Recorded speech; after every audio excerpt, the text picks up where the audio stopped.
అనుకునే వాళ్ళ మనం కాలే ఇంకా అంటున్నాను. మనమంత భగవస్వరూపం లేక ఈ స్వరూపాన్ని పరమాత్మ గొప్ప చెప్పడం మనకు రాలేదు అంటున్నాను. ఈ స్వరూపాన్ని పరమాత్మను పొందించే ప్రయత్నం మనం చేస్తలేము అంటున్నాను. భవ స్వరూపం ఒప్పుకో, ఈ శరీరం భవ స్వరూపం తప్పు చేయకుండా ఉంచు. ఈ జ్ఞానం పరమాత్మది. అజ్ఞానంగా మాట్లాడకు, అబద్ధం మాట్లాడకు, అన్యాయంగా మాట్లాడకు, అక్రమంగా మాట్లాడకు, నీతిగా ధర్మంగా సత్యంగా మాట్లాడు అంటున్నది. న్యాయాన్ని సత్యం ధర్మంగా మాట్లాడు. నువ్వు ముందుకు ఎంతకన్నా పోగలి, నీకు అవసరం ఉంది, పోతావు అంటున్నాను. న్యాయం తప్పితే అన్యాయమని ఎంబడి పడుతుంది, ధర్మతో అధర్మమని ఎంబడి పడుతుంది అంటున్నాను. నిష్కర్మం తప్పితే ఆకర్మని ఎంబడి పడుతుంది అంటున్నాను. అలా కాకుండా నీవు పరమాత్మను కొంత ప్రయత్నం చేయమని అందరికీ మనం చేస్తున్నాం. అలా ప్రయత్నించడానికి ప్రయత్నం చేసినా చేయలేకపోతే చేస్తున్నారు. ఏం లేవరన్నా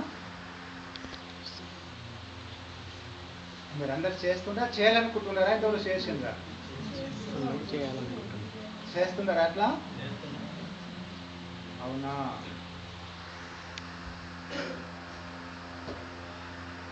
అన్ని విమానముల కన్నా మనిషి విమానం, అన్ని ధర్మముల కన్నా నీ మనిషి ధర్మమైంది, అన్ని పదముల కన్నా నీ ఉన్న పదమే పవిత్రమైంది, అన్ని గుణముల కన్నా నీ గుణమే శాశ్వతమైంది అని చెప్పుకోవాలి.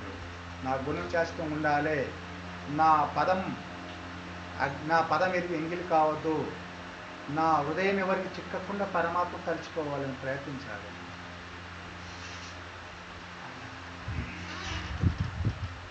నీ ఉన్న స్థలము ఉన్నత స్థలం కావాలి, అంత పెద్దది కావాలి.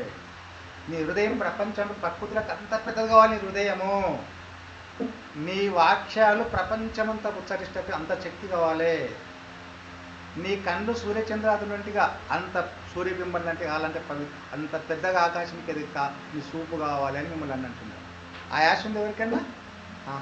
అది కష్టం కదా. శరీరం ఆ ప్రపంచం ఎట్లా వంచాలి? అది కష్టమే కదా. నా మనిషి ఎట్లా వంచి పెట్టాలి? అది కష్టమే కదా. ఏది చెప్పండి? అవి వాళ్ళ అవసరమైతే మీకు అలాంటి ప్రయత్నం చేయగలుగుతామా? చేయలేమా? చెప్పండి. నేను చేస్తాను, ఎవరైనా చెప్పండి చూద్దాం. నోటుకుంటా నోరాటే కదా ఆడదు అంటున్నారు.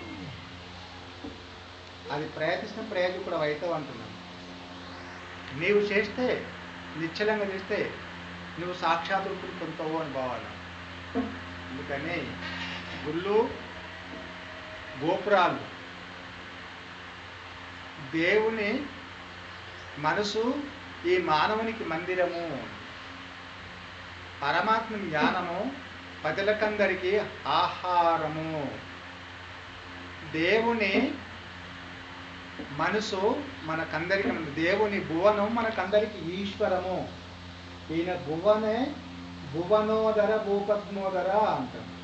భువిని అవని ఆకార శరీర అనంతాయ శక్తి స్వరూప నిరంతర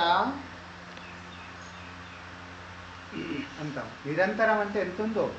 అనంతాయతే నమః, నిరంతరాయతే నమః, సత్యానంద స్వరూపాయతే నమః, సద్గుణాయతే నమః, భాగ్యాయతే నమః, భోగాయతే నమః, భౌభాగ్యాయతే నమః, దానాయతే నమః, ధర్మాయతే నమః, ధర్మ సంరక్షకాయ నమః, పూజితాయ నమః, పుణ్యమూర్తివే నమః, పవిత్రాయతే నమః, ప్రపంచాయతే నమః, పంచభూతాయ నమః, పతివత రమణాయ నమః, రమణీయ నమః, రమణీయ మనోహరాయ నమః, రాజాయ నమః, రాజచంద్రాయ నమః, మహారాజాదిరాజాయ నమః.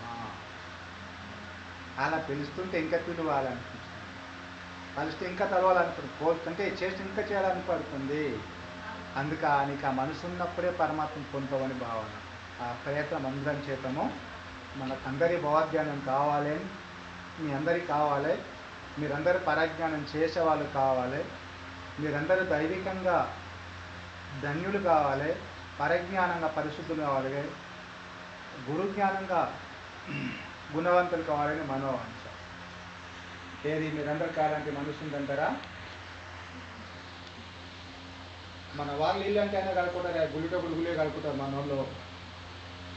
అది నీళ్ళు పెట్టిన కడుక్కొని ఇరిగి అయ్యాడా కడుక్కోగలుగుతారు, ఆయన నీళ్ళు ఆయన కలుపుతారు, అది తప్పనిసరి.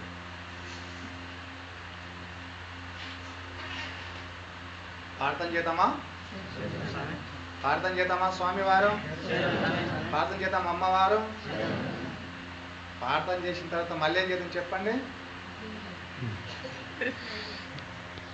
సరే ప్రార్థన చేద్దామా? ఆమె చేస్తుంది ప్రార్థనకి, ఈ శంషాదానం చేస్తుంది ప్రార్థన, బాగానే చేస్తుంది. ఇంటి మీదకి అంటా ఉందండి. 7 మంది అమ్మవారు, 5 మంది మా నాయనవారు బాగా గుర్తురు అన్నట్టు. ఇంటి మా పని మీద దొరుకుతున్నారు కదా, వినడమే నీ వంతు, అనడమే నీ వంతు అనుకోవట్లేదు. సరే ప్రార్థన చేద్దాం, మంచిగా కూర్చోండి. ఈ ప్రార్థన దీంట్లో ఉంటుంది, రోజు చేయవలసిన అవసరం మీకు ఉంటుంది. మీ మనసు పరమాత్మ గొప్ప చెప్పడం అవసరం నిత్యము. కర్మ మనస వాచ కర్మ నా 3 ఒప్ప చెప్పడం లేదు. అది నీకు అంతా సాష్టంగా చెప్పవలసిన మీకు అవసరం ఉంది, చేయాలి. చేద్దామా?